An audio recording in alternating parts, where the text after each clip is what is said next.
This is Profit from the Inside with Joel Block.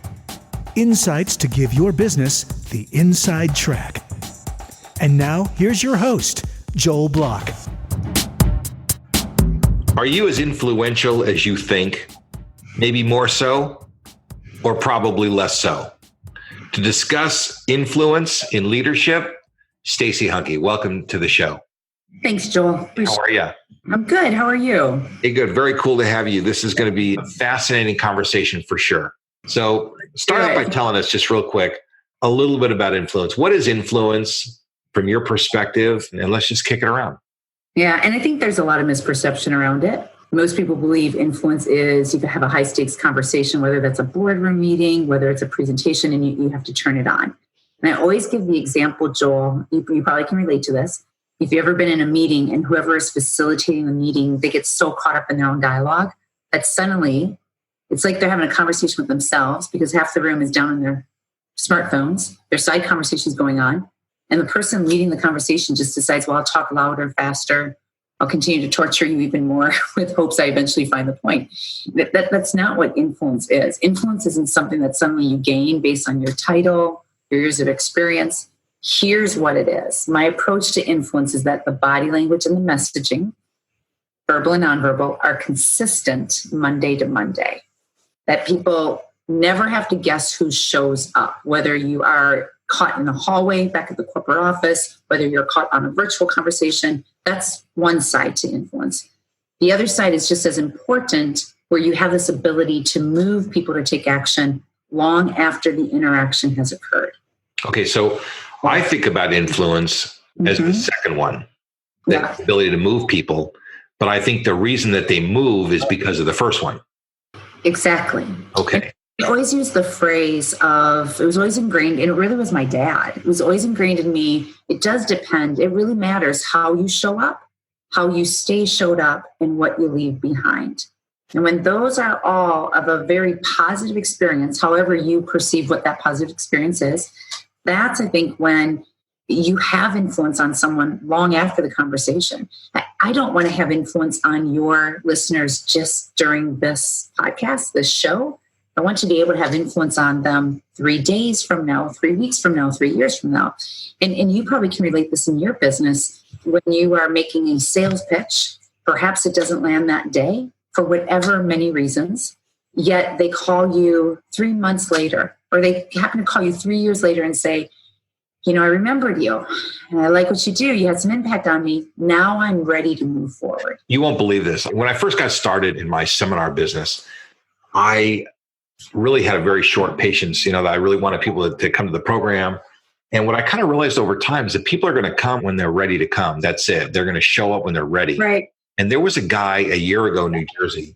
I was pointing out somebody in the audience that had been on my list. Somebody raised their hand and said, I'm on the list for 3 years. I've been getting your emails every week for 3 years, and I really like them, and here I am. And he goes, I'll bet that's the longest anybody's ever been on your list. I said, no, I don't think so. I said, there's a guy in the back row. 9 years. He was on the list for 9 years, and he finally was ready. So fascinating. And, influence is a thing that sometimes has to ferment over time, doesn't it? It does, because I think we're living in a whole new world of work called noise. I mean, for any of your listeners right now, how many emails have they already received today, this week, this month? That it's making it that much more difficult to just stand out from the noise. And that being said, the individuals may not trust you right off the bat. They might not. They need that time to build that relationship to make the decision. I trust your recommendation, and now I'm ready to move forward with you. So the concept of influence, that brings up an important point what you just said, is sometimes it takes time. They have to trust you over a long period of time. They have to kind of become familiar with you. And then they let their guard down and they let you, help move them to a new place. Letting somebody have you move them, think about how big, that's a big thing. Mm-hmm. Yes, you're right. There's such a big element of trust there, because they have so many decisions that they can make that day. Which email am I going to open? Which one will I respond to? Which call will I return? Who will I have lunch with? There's constant decisions. And if you think about for yourself, how many messages do you get in a week? Who do you really rely on? Or when you've got this need or this problem there are certain people that come to mind. And if you dissect that, I bet it really is because of how that person makes you feel. And how we make someone feel is not just off of our body language. It's not just off of our message, our knowledge, our years of experience. It's a combination of those. So let's talk about how do you create that feeling? Because it's not just about being polite. I mean, that's an important thing. But how do you create the feeling in someone where they feel engaged, they feel respected, and they're open to being influenced by you? Mm-hmm. How much time do you have? Well, we've got a few minutes.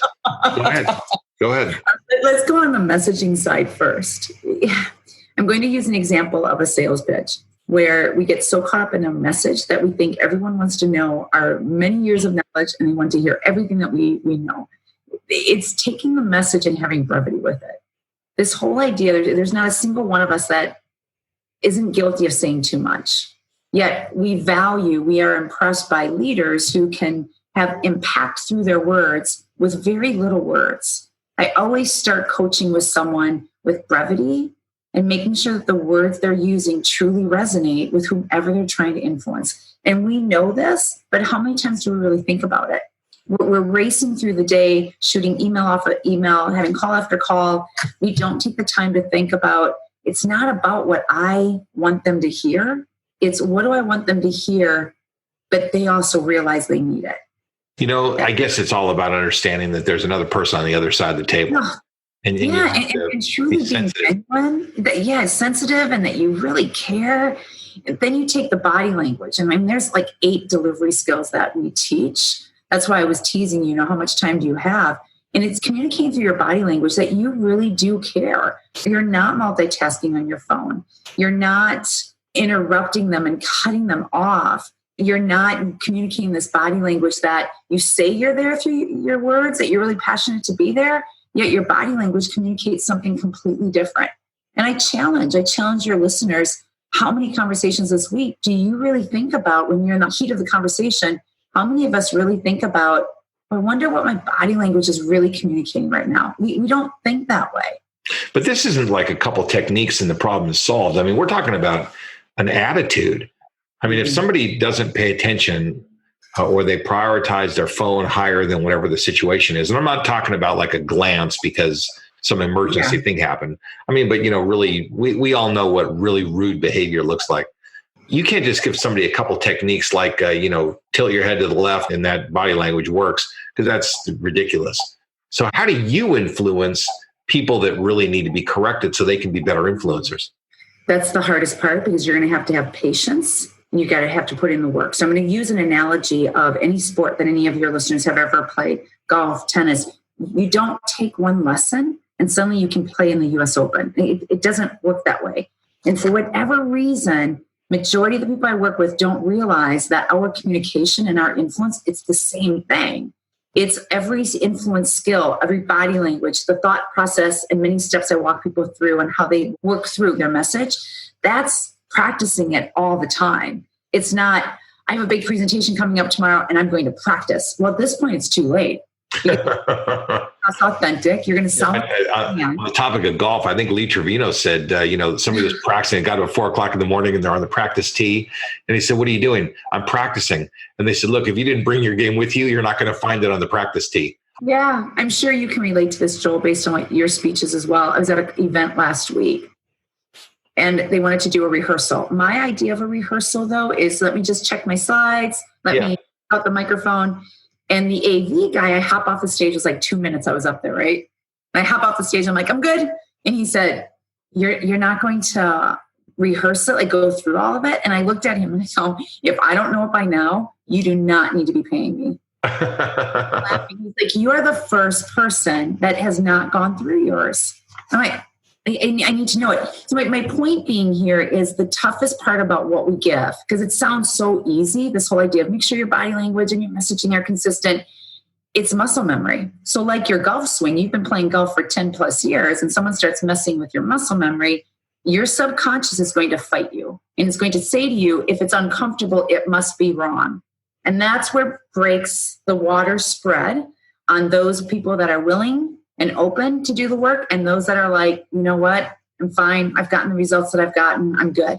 So it's the practice and it's the consistency of applying these skills in every conversation that you have, your personal life, your professional life. So let's be a little more specific. And we're kind of talking at the high level. Yeah. How does somebody know that they need some help because they're not being as influential as they could be? Sometimes I'm challenged with the fact that they don't know.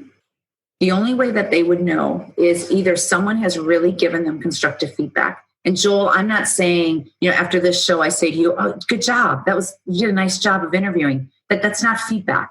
But someone who really says to you, when you do this, or when you said this, it didn't make any sense, or you were really rude during that question. You didn't even answer the question. Number two, I really, really believe that if we're not seeing ourselves through the eyes and ears of our listeners, we're basing our level of influence off of how we feel rather than what fact is. Fact being what everyone else is saying. Now, we've got the capability, we've got our phones that I'm constantly encouraging people to start audio recording yourself, video recording yourself, so that you can experience yourself through everyone's eyes and ears. That's one side. Another approach to your question is, if you've got a lot of people on their phones during your meetings, who's to say, everyone says, well, it's a cultural thing. I disagree with that. Is a lot more interesting, than what's going on here. Or if there's side conversations, you've got people showing up late. They just don't respect your time. You ask them to take an action and they never follow up. Those are all signs it's not working. I guess we all have little markers that we use. And one of the little markers for me, when I'm speaking to audiences, one of the things that I measure, just as I'm looking at the audience, is how many people are getting up to go to the bathroom or to leave and go get a glass of water or whatever they're doing. Good point. And let me tell you something, my goal is always zero, and it is always close to zero, because people don't want to miss the next paragraph because they don't know what it's going to be. And when you're revealing really good information, so if you're very humdrum and you're not saying anything and people are moving around, they're on their phone, you can understand why. I mean, so it's hard to get that feedback though. I mean, who gives you that kind of constructive feedback? It's very hard to get. They don't. So one thing that I've learned over the years is prepared feedback. I'll give you an example. If prior to us starting this recording, I wanted to get feedback from you, I would have prepared it. I would have said to you, here's what I'm working on. Here's how I want to come across. I usually define that through some type of adjective. Give me feedback afterwards. And then after the recording, you quickly give me feedback. If you saw my monitor off to my left here, it's filled with Post-it notes. And it's just all this feedback that my family has given me. They're always good to give you feedback. You almost have to set it up, because otherwise, if after the fact, I say to you after a meeting, perhaps, how did I do? Well, what do you mean, how did you do? You're going to take the easy way out most likely if you're like most people and say, no, that was good. And then we walk around life saying, well, everyone says I'm good. And I think that's another piece where we just miss the opportunity of really improving because we constantly get the pat on the back. I was talking to a VP of sales today. I was asking her, I go, have you noticed as you've climbed the ladder, do you feel it's getting lonely? Does it get a little lonely up there? And she goes, no one tells me what I really need to hear. My team tells me what they think I want to hear and how great I am. Well, that's the reason that people need outside sounding boards. They need advisors and outsiders. I mean, that's why people call me for executive sounding board services and other kinds of things is that I just shoot straight and tell them the truth. And, my job doesn't depend on it. Yes, it's that. It's finding someone like you and I. As much as I joke about someone in your personal life, your family, if you open that door and say to your wife to give you feedback, I bet she's ready. Happy to add to the additional feedback that she's given you. And as much as we joke about it, my two sisters are in the company and they're big with giving me feedback. And I know they're going to tell it to me straight. And yet you do, that's a little bit of an effort. You do have to find someone that's going to be really upfront with you. As long as the feedback is given in a constructive and friendly and helpful way, and that's really, as long as it's not mean-spirited and it's really designed to be helpful, feedback is really good. The other thing is you have to tee the people up for feedback because not everybody wants feedback, right? That's right. You can't just walk up to anyone and ask them for feedback. I'm still amazed, though, Joel. There's a couple of times if it's a brand new client, a corporate client, we're walking through with our buyer on the phone, the process that we're going to take, and we're big with feedback. I mean, we pretty much throw it out there. But I figure the company's not hiring me to tell them how good they are.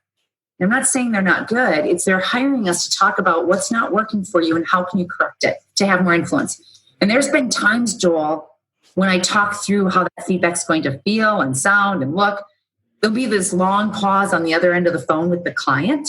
The client then has come back and said, with our leaders, you really need to be careful with that because we feel at the company, our culture is that as leaders, we've worked hard to get to this point. Like, so you're saying they don't need feedback? Is that what you're telling me? And there is some of that out there. And I wonder if are we grown up with the mindset that feedback, you've done something wrong. Yet you don't have to take everything someone tells you. Yeah. Ask for it, and then you can filter through what are you going to act on and what are you just going to leave alone.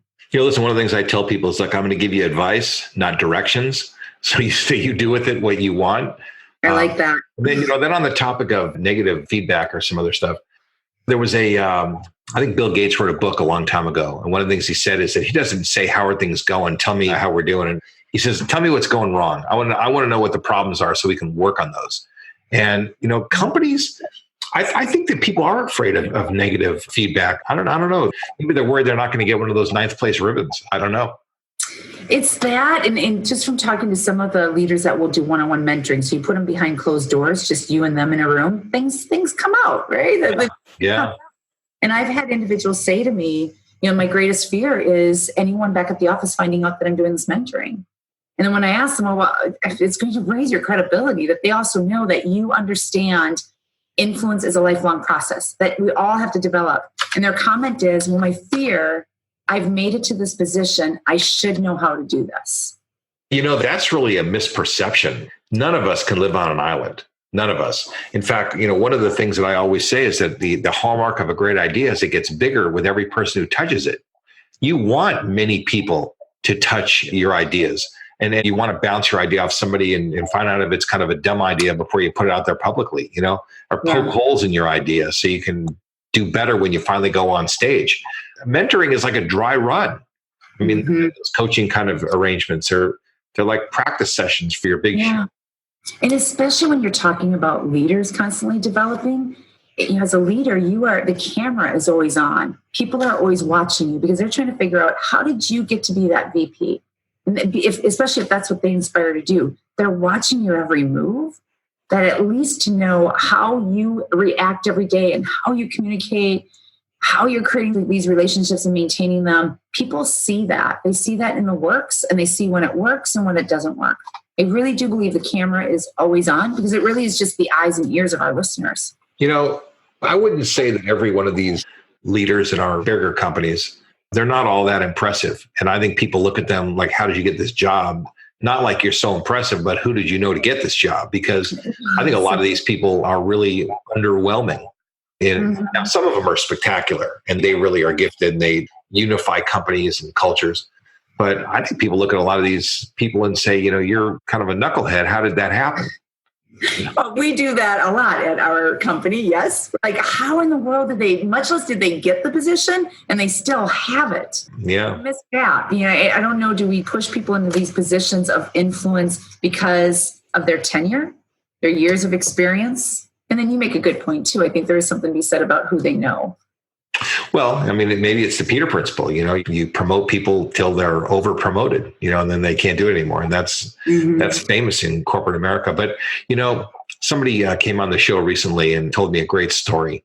And they said that if I brought you onto a professional baseball team because you're one of my friends, instead of going through the process, I kind of short-circuited the process and I just brought you on the team. And then there's a big play and I throw the ball to first base and you drop it, you're off the team.